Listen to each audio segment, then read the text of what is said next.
CBSE class 10th and class 12। बच्चों, ये साल काफ़ी डिफरेंट है लास्ट 2 इयर्स से। और आप जानते हो कि इस साल सारे बच्चों की निगाहें कुछ चीज़ों पे है। जैसा कि सैम्पल पेपर पे थी, तो वो सैम्पल पेपर आपको रिलीज हो गई।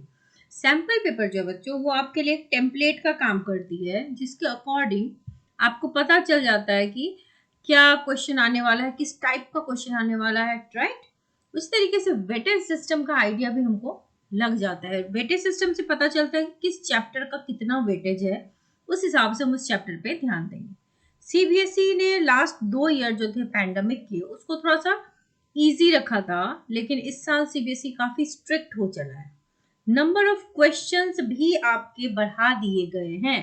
तो अगर आपको अच्छे मार्क्स लाने हैं तो आपको बहुत मेहनत करनी पड़ेगी। आपको चैप्टर के अंदर की पूरी जानकारी होनी चाहिए, इन डेप्थ अंडरस्टैंडिंग जिसको कहते हैं, वो होना बहुत ज़रूरी है।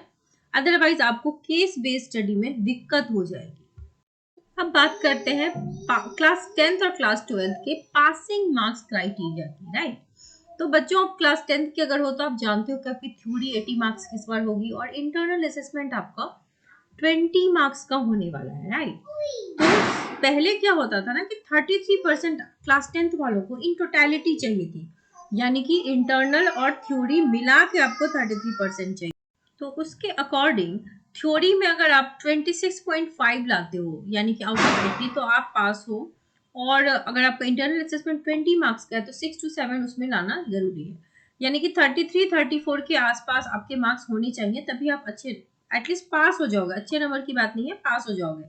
हाँ, लेकिन अभी ये प्लान एक्शन में नहीं आया है, ये अभी आइडियाज बिल्ड हो रहा है कि क्लास 12th की तरह क्लास 10th में भी अब ऐसा होना चाहिए।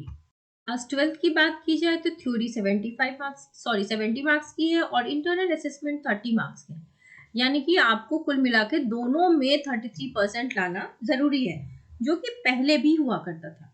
इस बार बच्चों आपके क्वेश्चन के नंबर्स को भी बढ़ा दिया गया है और एक बहुत इंपॉर्टेंट चेंज आ गया है, जिसकी वजह से हम कह सकते हैं कि सीबीएसई काफी स्ट्रिक्ट हो गया है। पहले के एग्जाम्स में जो प्रैक्टिकल होते थे उनकी फोटोग्राफी होती थी। इस बार जब आप इंटरनल असेसमेंट दोगे तो उसकी भी पिक्चर ली जाएगी और सीबीएसई को सेंड की जाएगी। पहले क्या होता था, आप आराम से बच्चों के इंटरनल असेसमेंट के मार्क्स होते थे, स्कूल सीबीएसई को भेज देता था और सीबीएसई एज इट इज जैसे स्कूल भेजते थे वैसे ही उसको अपनी साइट पे डाल देता था, अपलोड कर देता था और फाइनल रिजल्ट देता था। बट दिस टाइम उनको पिक्चर भी चाहिए, यानी कि और ज्यादा क्लैरिटी मांग रहा है सीबीएसई।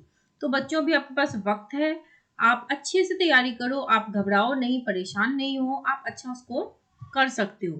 तो जो भी वेटेज सिस्टम है या पासिंग क्राइटेरिया है, ये फिलहाल की जो अपडेट है वो तो यही है। जो भी फर्दर अपडेट होगी वो आपको बता दी जाएगी, इसीलिए आप चैनल को सब्सक्राइब करके रखिए। So all the very best to all students.